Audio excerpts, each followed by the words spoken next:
streaming live on YouTube as well. Hi, Esther from Harlingen, Texas. Nice to see you today. I'm going to say see, even though I can't see anybody. We're going to get started in just a little minute, 30 seconds or so. Just saying hi and welcoming people.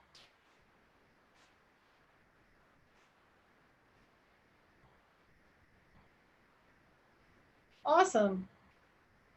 Well, we're going to get started in the interest of time. Hi, Joy from Kalamazoo. And today we are here with Yoli Maya for the second week in a row. It's very exciting to me. Let's see, Dee, could you launch the poll? And we're also here with Dee Yin from Be Strong Families. Dee is helping everything go smoothly, pivoting from PowerPoint away from PowerPoint. Hi, Lisa from Maryland. So we're just wondering if you were here last week with Yoli. It's fine if you weren't. The two workshops are completely independent, but we just wanted to know who was here last week and who wasn't, just numbers, broad numbers. Because we're building on the platform of last week. Last week was about joy and fear and healing justice. And this week it's meeting yourself where you are, liberating body and mind. So welcome, Yoli. Thank you. Delighted to have you here. I'm Kathy Wolf from Be Strong Families. And I'm just going to remind everybody about the ways to engage. This is going to be a largely experiential workshop. So we're not going to, it's not like totally PowerPoint driven, but we will have the chat open. And the chat is one of the primary ways to engage. You could also raise your hand if you have a question or a comment. And that's a little bit of a process to unmute you and have you unmute yourself. But those are your two ways to get your voice in. And just want to remind people that whenever Be Strong Families does anything, we have agreements, and our agreements for the webinars is that, and this is like in recognition that we co-create this safe space together, and that we all are, even though Yoli's like the primary host and I'm co-hosting and Dee is tech supporting, all of you are part of what make this successful. Your energy, your presence, your enthusiasm. And if you agree to these agreements, do like Jessica did, but only some of you can see Jessica. So do like Hilda did and say to all panelists and attendees, say, I agree. Awesome. We get the agreement rolling, feel that energy building. And right now, in terms of the poll of 90% voted, Yoli, 63% of the people were not here and 37% were. Okay. So, and more people will be joining as we go on. Ending poll. Not quite yet. we fast forwarded to the end. Yeah, that always pops up for some reason, but it doesn't actually get launched. So I think only we can see that. Okay. Great, love the agreement. So now we're just going to turn it over to Yoli to talk for a minute, and then. Yay. Well, good morning, good afternoon, and all the places where you guys are joining us live. And then also, these are recordings. You can access these. You can share these with people into the future. That's really exciting. So my name is Yoli Maya Ye, and I've popped up a couple times on Be Strong Families webinar series. I want to say like in June, and then also last week and this week. And some of the things that I uplift in life are in the realms of experiential education and healing, arts, social justice, decolonization work. So some of the things that I do include designing curriculum that's experiential based and uses indigenous methodologies and its learning. So non-linear and centering the voices of peoples that we don't normally hear from.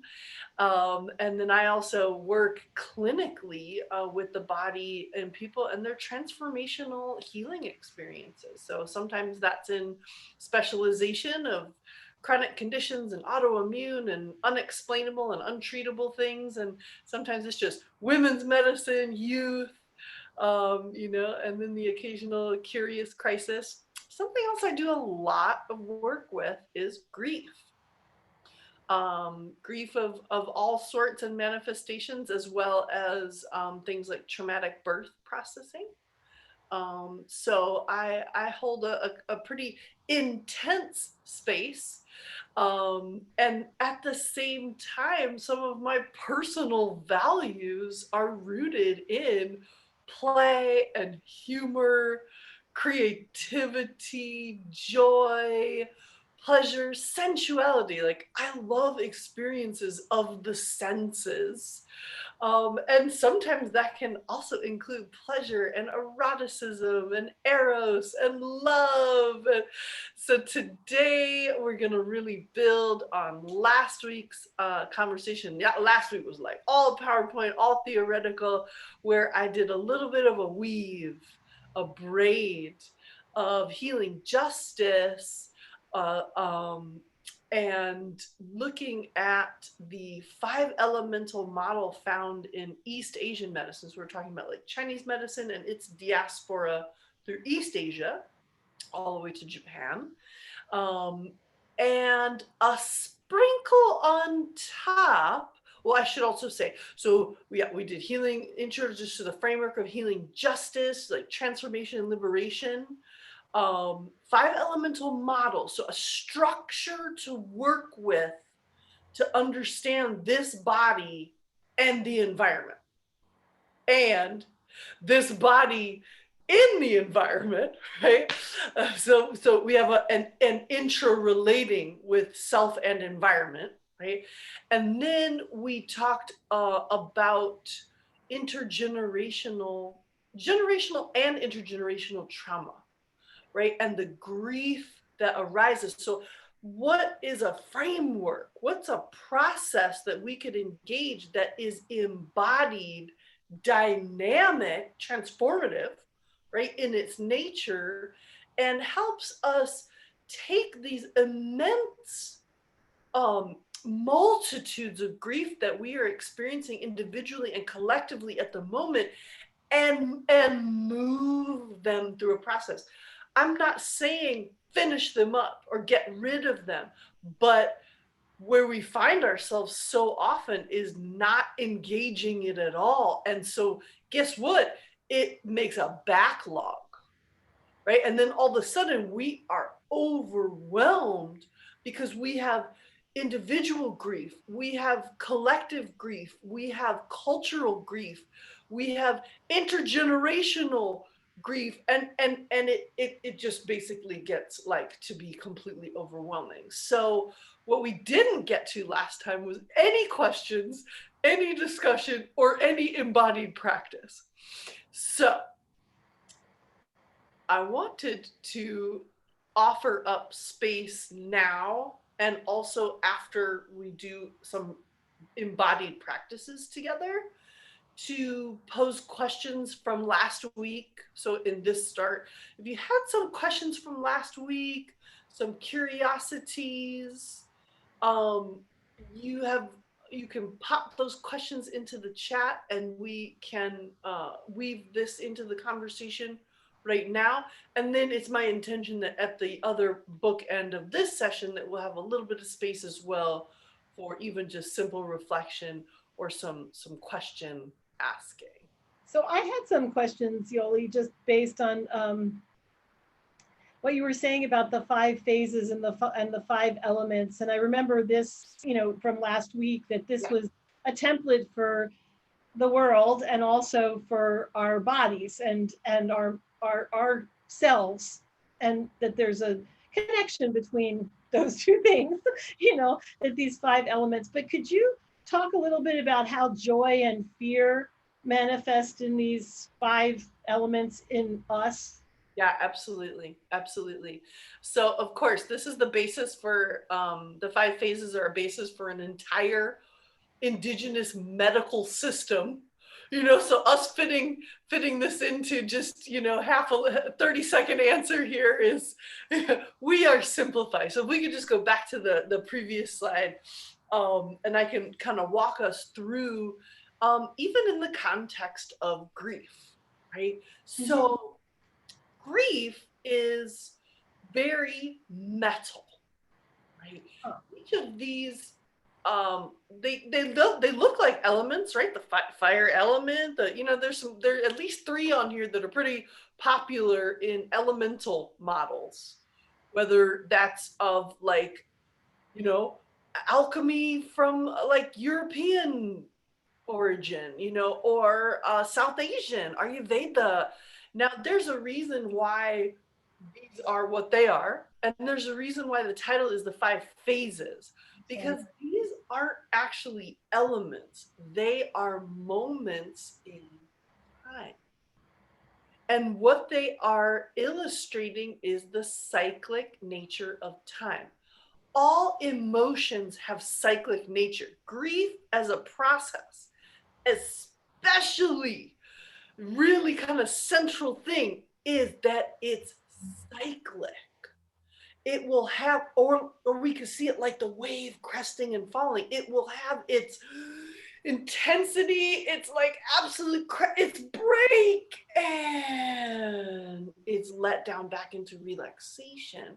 So each of these phases has 1,000 different correspondences, whether it's seasons or flavors or sounds or like parts of the body, systems of the body. Like it again, it's a medical system, right? But just talking about grief as an example, right? And I know you asked about fear and joy. That's Um, okay. That's okay. Grief works. and grief is going to be our entryway to there.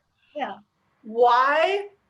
Because we're entering the season of grief. We're cusping between earth and metal right now. It kind of depends on where you are, what sort of grow zone you're in. If you've already passed your earth harvest time, your leaves are changing, so that would be friends farther up north, right? Where they're already frosty and there's snow on the ground, or perhaps even in altitude, right?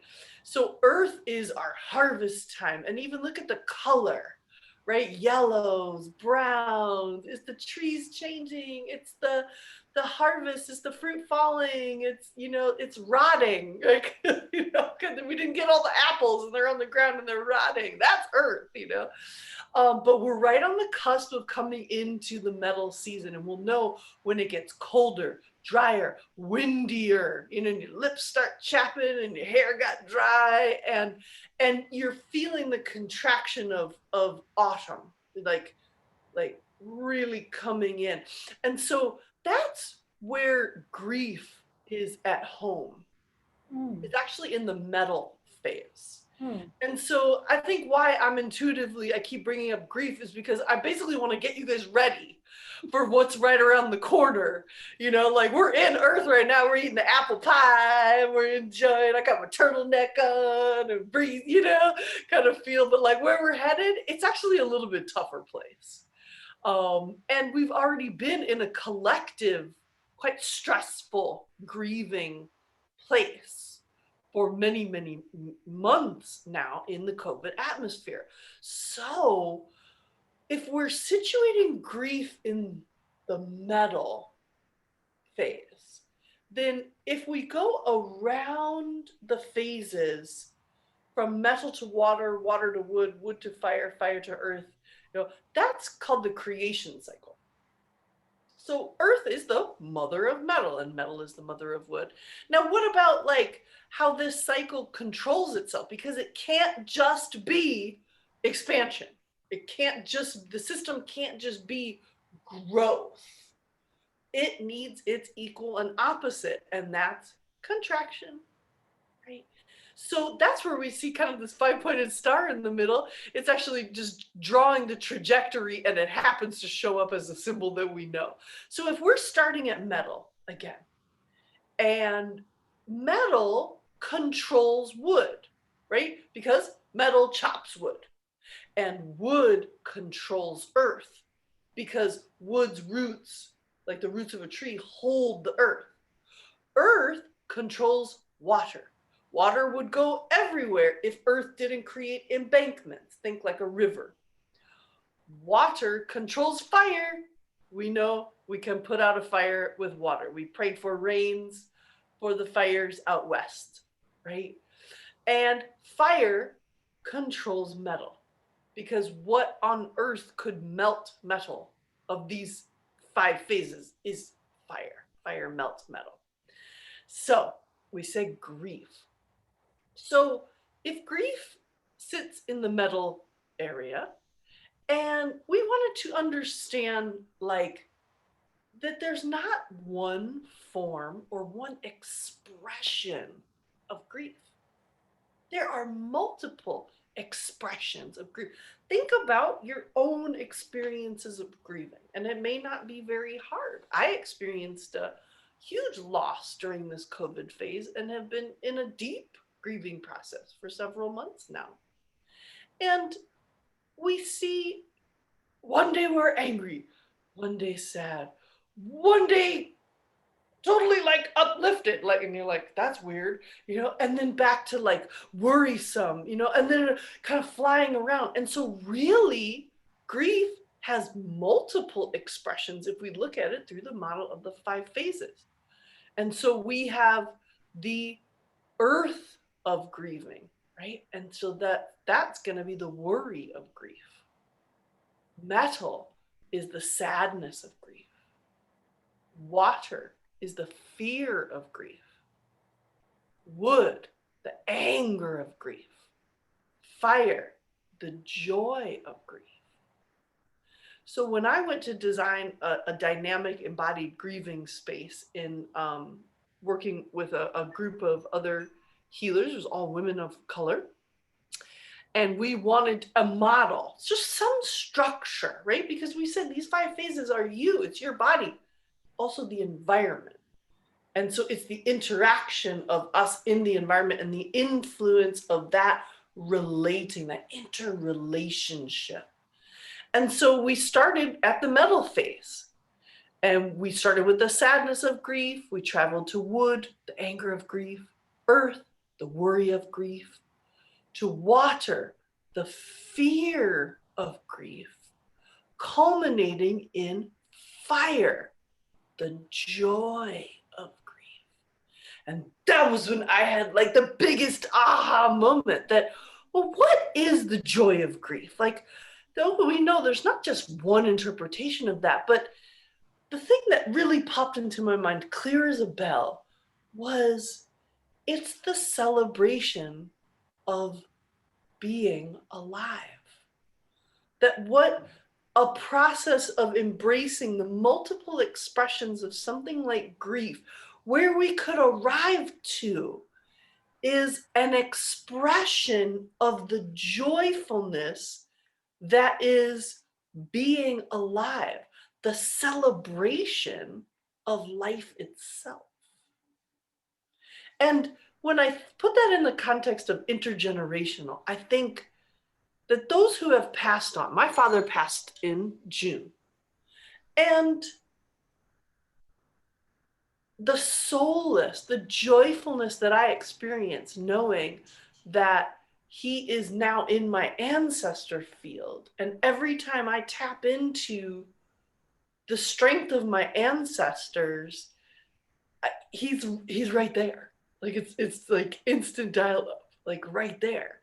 And so this inherent teaching of our, like, how we're going to do this work, how are we going to heal this intergenerational trauma. We looked at the models last week. We looked at how these traumas are passed on, how we are deprived of our restfulness, our relaxation, our right to pleasure and joy, and how critically important, like, all our ancestors want for us is to celebrate our lives, to be able to live our lives in their fullest expression of their joy and pleasure. So if you want to bring up the next slide that we had from last week, this is really where I want us to go to with the rest of our time today. Can I ask one question, Yoli, before you do that? Absolutely. When you were talking about the joy of grief, and I'm getting I know we're going to go to the pleasure and the celebration of life. isn't there something joyful about just being able to be intense?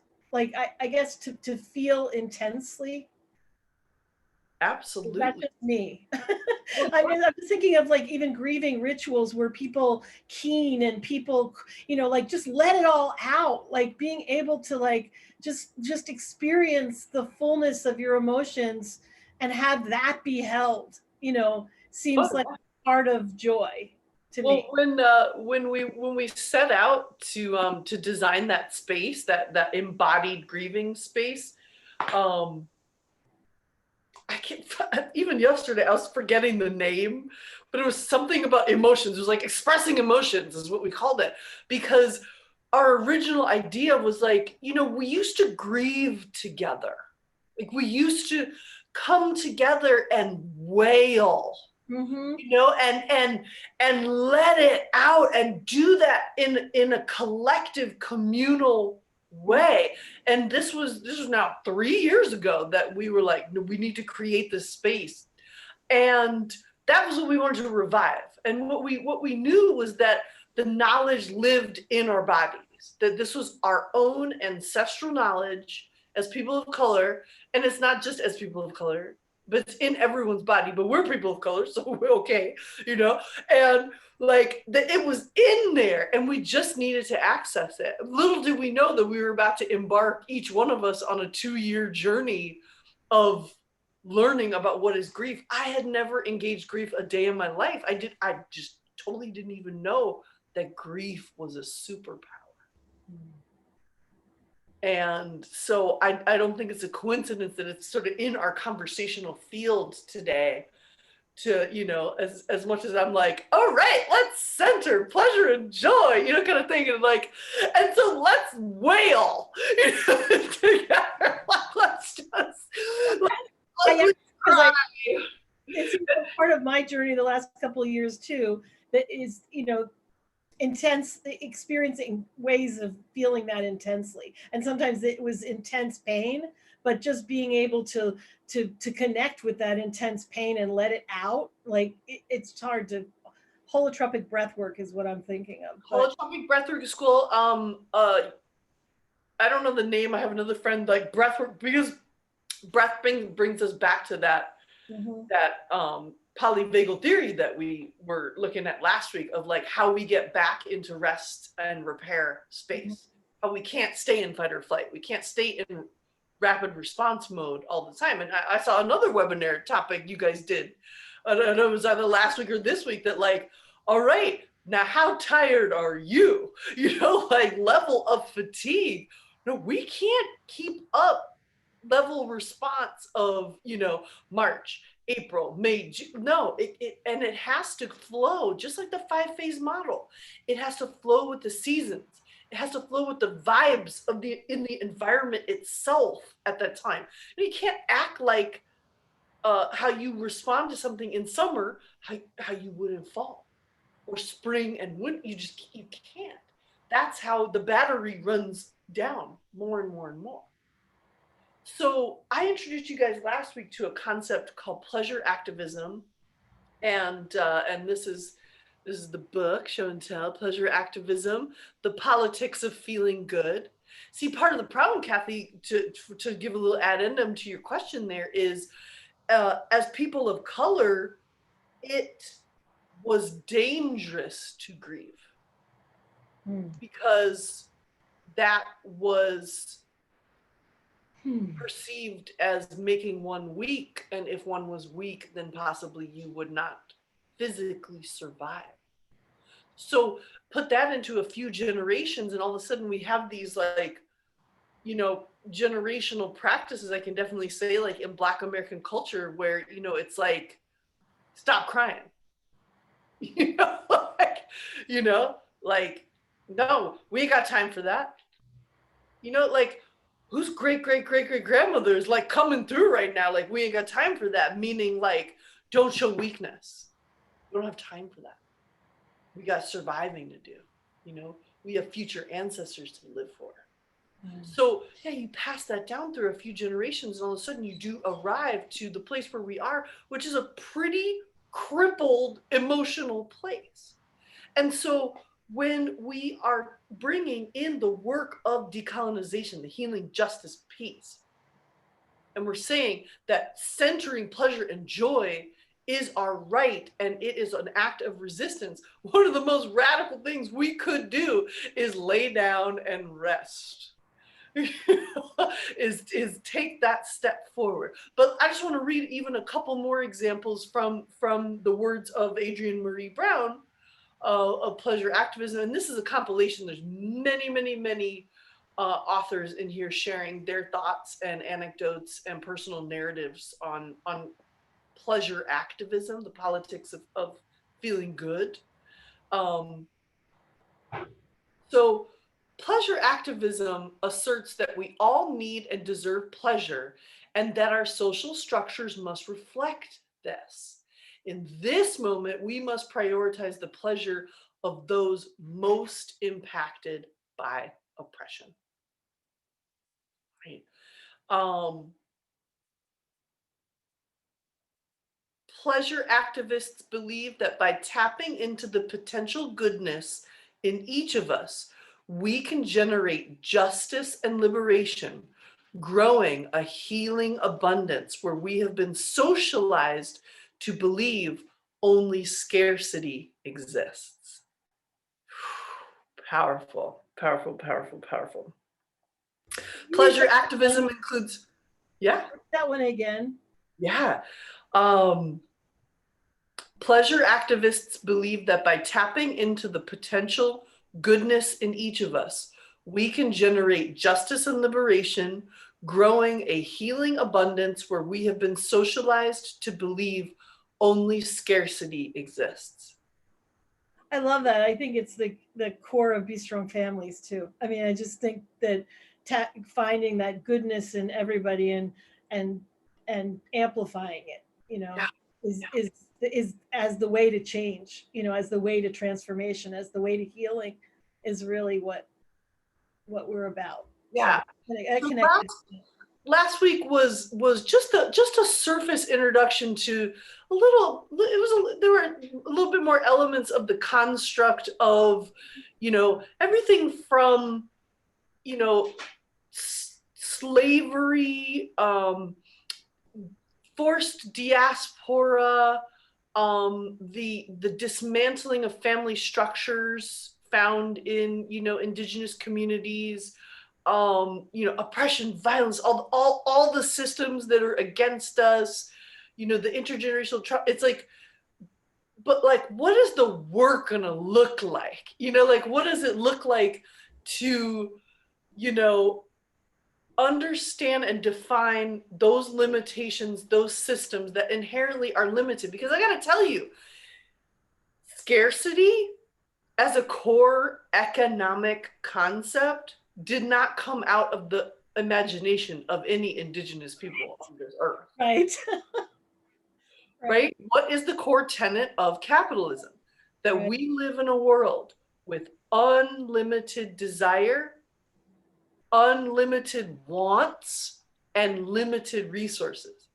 That would be basically saying that love is limited, that pleasure is limited. And that's not true. But here we are, we've all been indoctrinated into a system. And the other resource I wanted to draw from that I shared last week was The Body Is Not an Apology, Sonia Renee Taylor. What she does in this amazing book is she marries the two. So you've got your decolonization framework and the body shame complex. So everything from the ownership of the Black body, that body of color, to fat shaming, to the beauty industry, like the body shame complex. And when she marries those two, what she defines is body terrorism. Wow, powerful. Oh, this is one of the most powerful books I've ever read. This is my book at the start of the summer, and I'm still in it. I'm just in it, right? What is her remedy, though? Okay, it's not enough to point out and define the problem. Let's also center, our liberation. Let's center how we're going to do this. Her centering is radical self-love. Mm-hmm. And again, there's our axis. Mm-hmm. There's our axis. Body terrorism, fear. Radical self-love, joy. Mm-hmm. Now, if we had a whole nother session just on the axis itself, having now introduced you to enough background, then what we would talk about actually is fear, love, the fear, joy axis as the primary axis of human development. Oh, there's more. Get to the practice, Yoli. Okay, this is the last thing I'm going to read as a little just taster, and then we're going to do our practice. I want you to hear Sonia Renee Taylor. Because this is our invitation to the practice. There is no better time to get started on the doing portion of this work. Radical self-love is a muscle, and with every other muscle, if we do not work it, atrophy will set in. Living in a world of body terrorism is like having our sense of value and innate worth set in a plaster cast for decades. Cracking open the cast and moving through the world in tune with our bodies can feel like working out our trapezius muscle. What does that muscle even do? There has never been a more perfect time to lean into the discomfort and fear. Remember, most of the fear is just fog. So with that said, I want to invite you into a little bit of practice. And what I would like to invite you into is to lay down. Can you do that? I mean, like, could you thrust an office chair to the side? Are you in the comfort of your home? And you could just come down onto the floor. I didn't prep you at the start of class on that, but I want to invite you to come down to the floor. I'm on my floor in my living room. And what I want to invite you into, now I'm like, what I want to invite you into is we're just going to do just a few little stretches on our backs. Kind of some knees into the chest, this and that kind of business. And then we're going to lay down and do a guided meditation practice that gets us into these thematics, that takes us on a little bit of a dreamscape journey into centering this radical self-love. Okay. So let's bring ourselves down onto the floor.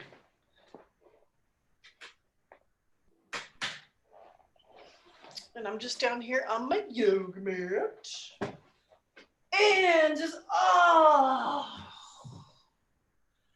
as you come down to the floor, just enjoy that moment right there, right? Where you're just like, yes, I'm on the floor. I am tired. My back hurts. I've got some tightness in this calf. Like, just let yourself arrive to this floor as you are. And then put your hands in your belly and allow the heat from your hands and the weight of your hands to bring your mind all the way down here. We're going to take 5 deep breaths together, breathing in. And as you exhale, breathing out. So you may have just taken your first breath and you may have discovered your breath is somehow like way up here at the chest or hanging out in the sides. That's totally okay. Use your hands. Locate your hands. Send your breath down into the pelvic bowl.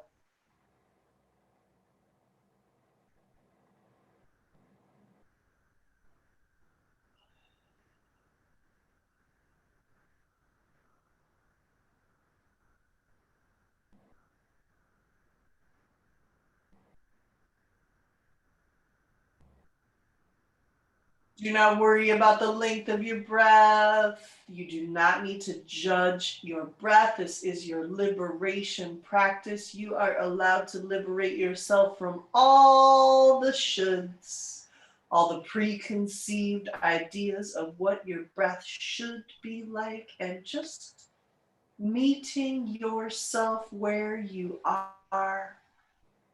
You are radical self-love.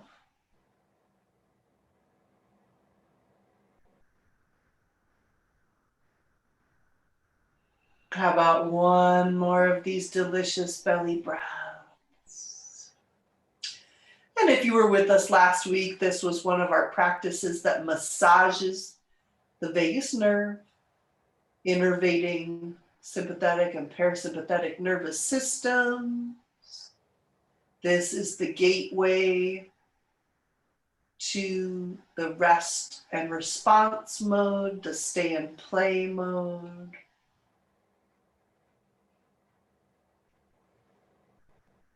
This is our intersocialization with ourselves. Go ahead, if it delights you, everything's invitational. You can also figure out little workarounds for yourself. Draw the knees in towards the chest. You're going to hold at the knees and just trace a little circle around the low back. And you could let the knees fall away from you and then draw the knees in towards the chest and get a nice little back massage. And then do that in the opposite direction. And then we could just feel into some figure eights. So one hip's clockwise, the other is counterclockwise. And do that in the opposite direction.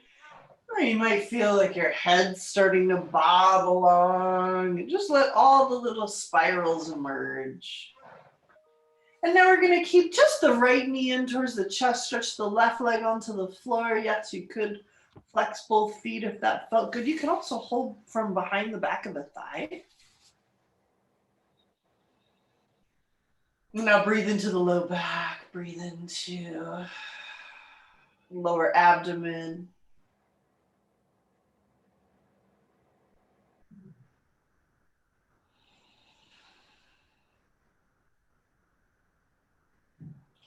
And then let's go ahead and switch sides. Left leg in, right leg out.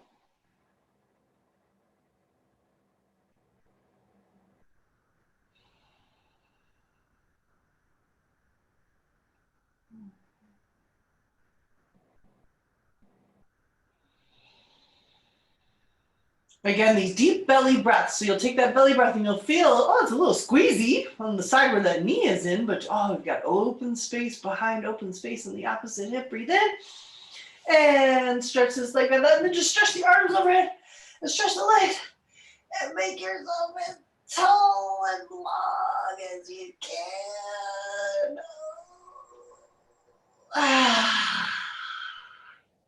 Oh, that stretch felt good.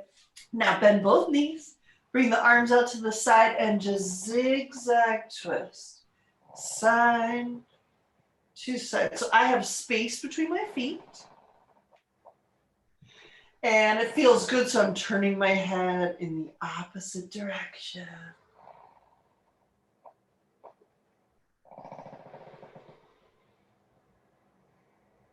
I wasn't showing that clearly that my arms are actually coming out from my shoulders. Oh.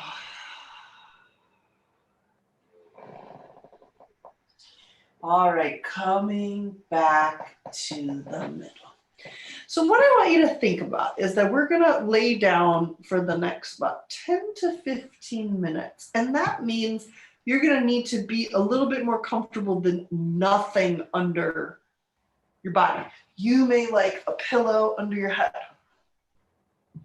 right? And what the position that we might be relaxing in would be legs extended, because that would give us like the most relaxing experience. But 2 minutes after not having anything under your knees, your low back will start to hurt.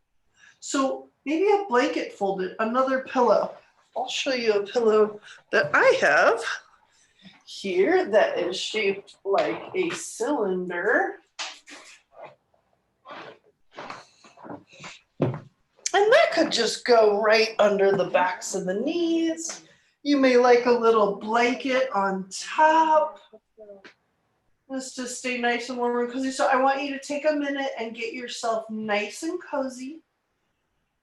And what we're going to do is a meditative technique called Yoga Nidra. And if there was some reason that we hung out in June, I introduced this meditative technique as a remedy for insomnia.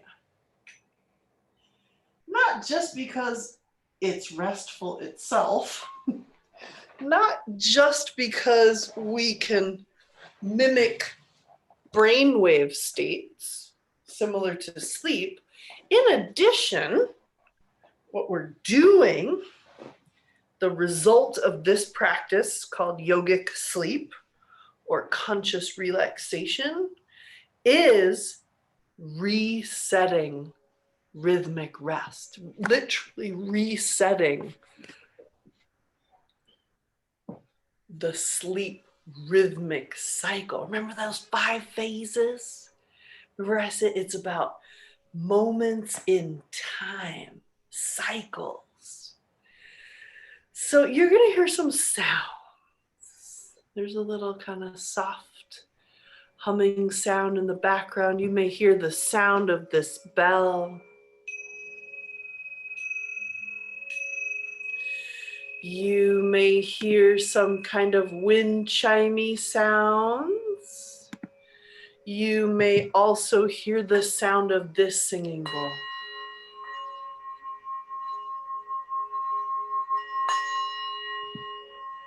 So just orienting you to the soundscape that we may play with. I want you to find your way into this relaxed state. And if it delights you, close your eyes. You don't have to, but you may have a much nicer experience if you close your eyes here, but you don't have to. All of this is invitational. You're going to meet yourself where you are because that's the main job that you have in this practice.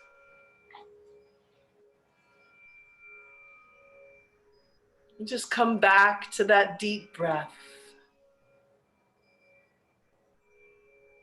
Find your deepest belly breath. Breathing in, the belly expands.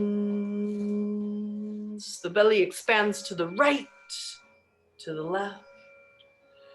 The belly expands to the front and to the back part of the body. The belly expands upwards and downwards.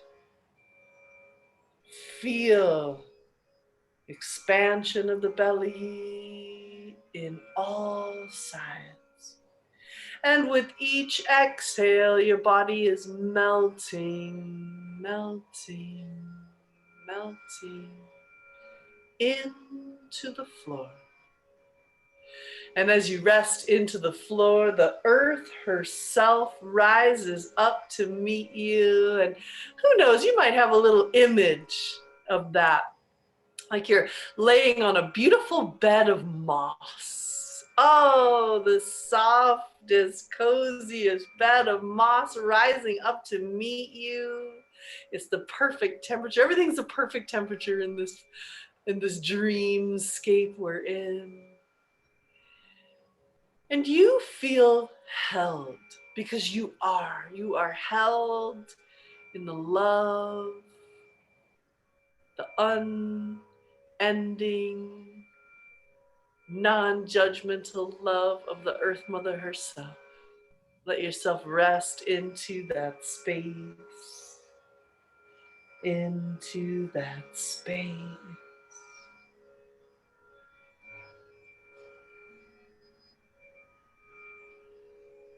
Now maybe imagine also of the earth that water rises to meet you, perfectly warm water holding you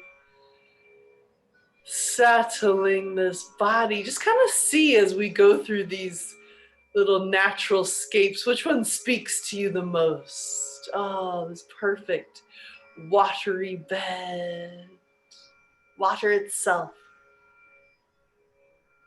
And now what if you were laying on like molten lava that you could lay on?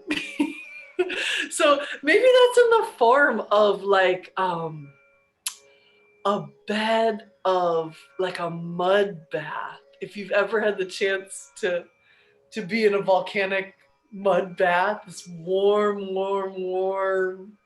like earth and water. It's kind of like earth, water, and fire all together. We're just imagining. So we're just playing here. We're just playing. Using our imagination, using our breath. What about a fluffy cloud? Try that one out.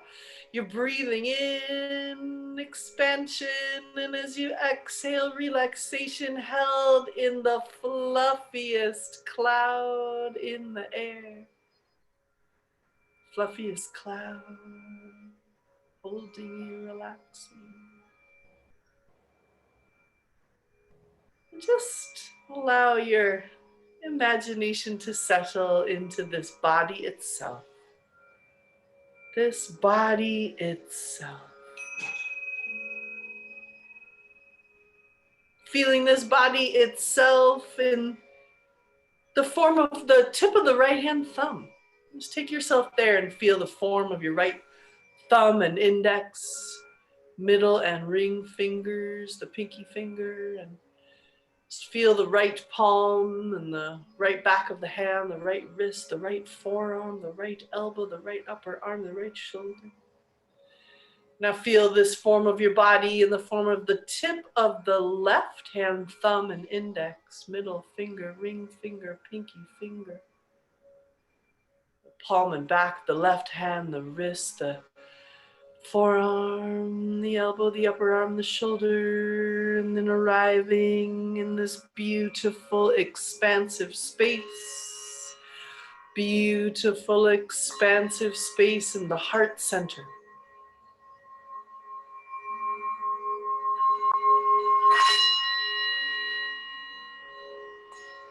Go down the right side of your body, feeling the landscape of the right ribs and the space between the ribs, the right hip, the right thigh, the right knee, the right calf, the right ankle, the top and bottom of the right foot, and all the way to the tip of the right big toe, second toe, third toe, fourth toe, fifth toe. Come up the back side of the body, the bottom of the foot, the back of the ankle, back of the calf, back of the knee, back of the thigh, hips and glutes. Come up the right side of the back, shoulder blade arriving, the heart center.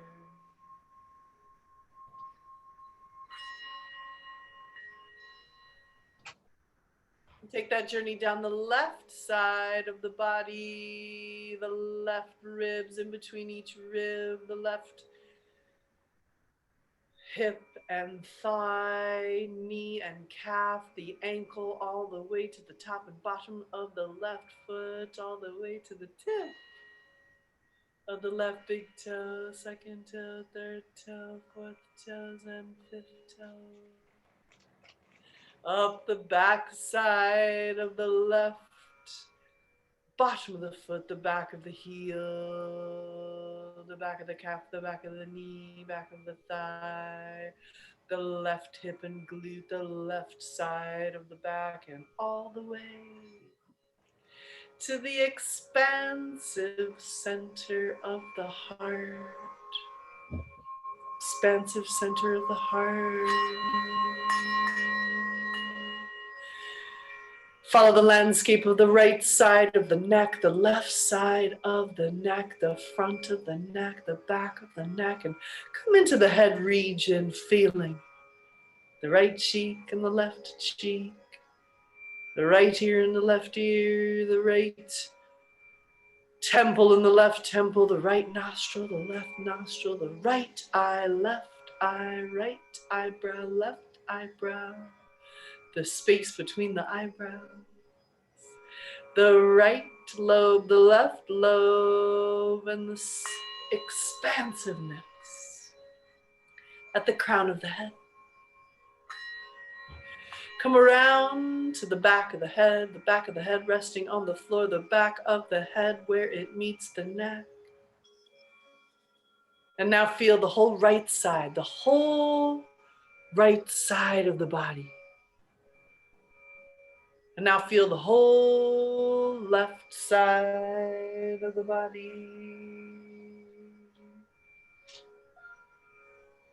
And now feel the right and left sides of the body at the same time. At the same time. At the same time, this whole body. This whole body, this whole body, relaxed on the floor in the form of conscious relaxation that is Yoga Nidra. As we're feeling this whole body on the floor, our intention for practice today, to arrive at a sense of our divine enoughness, that you are whole, you are complete, you are enough, you are the embodiment of radical self-love.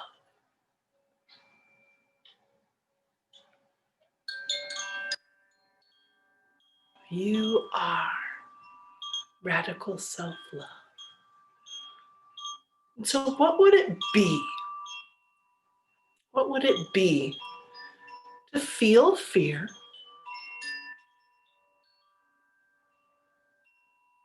What would it be to feel fear?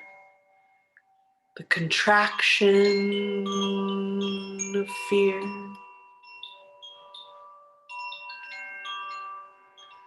And what would it be to feel joy?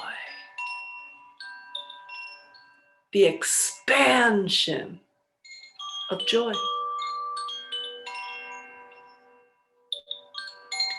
And what would it be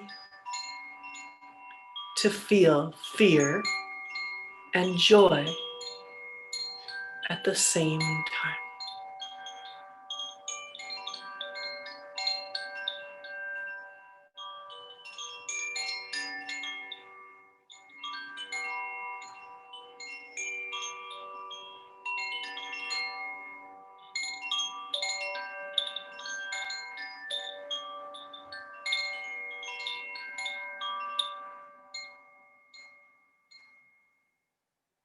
Arriving back to the reminder that you are divine enoughness. You are radical self-love.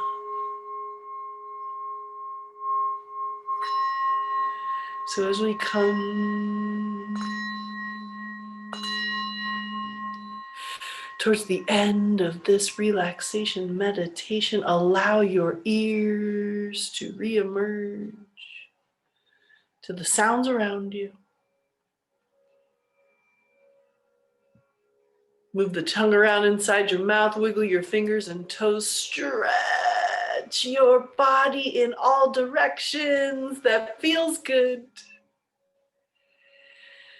When you're ready, opening the eyes with a few blinks, know that this Nidra is officially complete.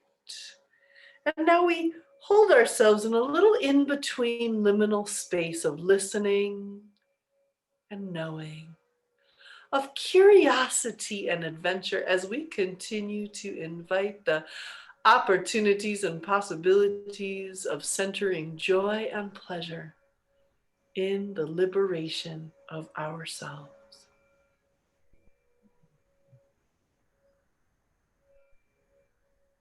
welcome you guys back from this journey.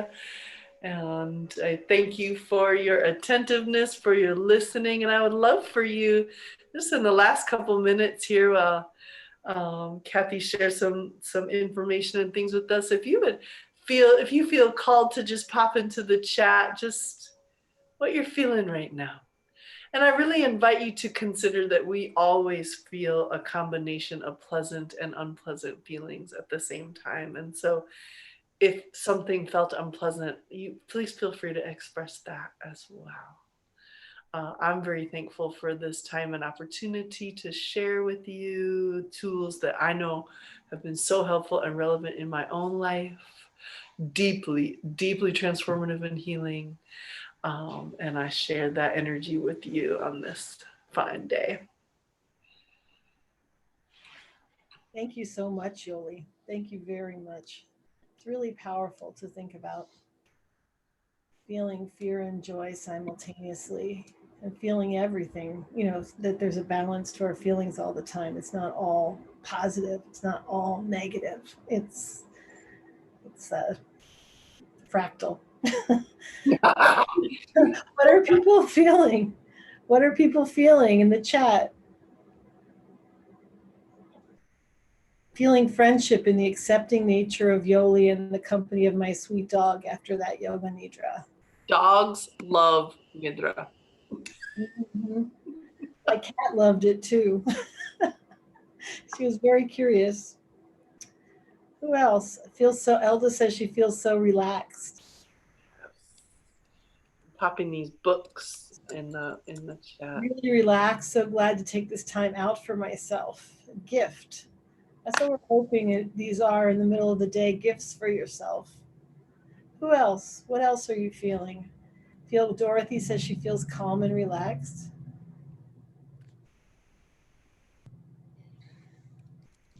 Yoli, people can have access to Yoga Nidra besides this webinar.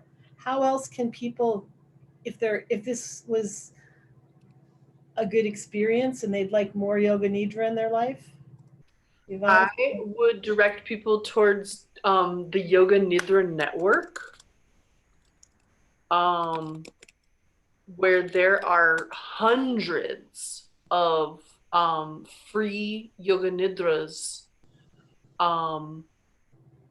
available for streaming in 18 different languages. And also the Insight Timer app has pre-recorded yoga nidras in the app. And I've heard from people that they found ones that they like in there. So just Google those couple of things. Yoga Nidra is extraordinary. It is magic. I agree. Nidra saved my life. Like I can get gushing on Nidra. There's a lot of science behind it too. I mean, there's a lot going on when you do that. It seems very simple. And I think that that's the beauty of what you were saying about indigenous methods of getting in touch with pleasure and as a source of liberation. It's like the things that you love, the things that make you feel good, the art, the dancing, the loving, just investing in those as a foundation for transformation instead of having it all be hard work or all be Or like therapy, that kind of like rigid linear model, or conversational. Mm-hmm. How much we talked last week about like, what do we do, that like polyvagal theory model, saying that like, oh, we need to get back to social interaction. Like that's really one of our important ways of getting out of fight or flight and rehabilitating. Well, what do we do in the COVID pandemic when like I have to be 6 feet apart, and I can't see people and, the whole thing. And, and what we brought in was the interconnectedness in nature, that like being in nature, being outside is one way of connecting with that. Well, thank you, Yoli. And I'm interested in getting more deeply into the cycles of grief. I'm going to talk to you about that afterwards and see if we can cook up some more web. Okay. But tomorrow, I just thank everybody for being here. And tomorrow, um, Courtney and Beth will be back talking about emotional intelligence. And then on Wednesday, May, Riel will be here. How to be a helping hand, providing a safe response to people impacted by gender based violence. On Thursday, mindfulness practice for whole health, spirit, mind, body, and earth. We're on a roll here with the connection with the earth, with our own mindfulness. And then on Friday, Alexandra and I are going to be holding space for conversation. This isn't a didactic webinar, but it's talking about, we'll present some information on pandemic fatigue, which is a real thing. It's Yes. been identified as a real thing, as well as, and what happens in, what Yoli was talking about when you're on overwhelm for extended periods of time. We're also going to be talking about Zoom fatigue and what you can do about that, because that's been a major way that people are having to work and go to school. So join us tomorrow or the day after that or the next day. We'd love to see you again, or feel you again. And reminder to amplify that we're building a better world by amplifying those things that bring us joy, those things that we want to see more of. And then the Together for Families conference, I'm sorry, I went in the wrong order, Dee, but it's the 14th and 16th. It's coming up, and registration ends this Thursday. So encourage you. We were very involved in designing the equity track for the Together for Families conference. The registration closes Thursday, October 8th. If you use our discount code, you'll get a discount. And we're going to be there for those 3 days. So we won't have webinars on those 3 days. So Yvonne, you're amplifying self-control. Yvonne, you need to start from the beginning of, you need the Nidra. You said that the monoxide detector was going off at your place. So you need the yoga Nidra. I encourage you to download this. It's available on our website, and as is the last week's and the PowerPoint from last week. So see you soon. Thank you, Yoli. Thank you, Dee, in the background. Thank you, everybody, for being here. And if you or one of your colleagues would like to host a webinar with us, please contact me, and we will see you soon. Thanks, Yoli. Bye-bye. Thank you. Bye.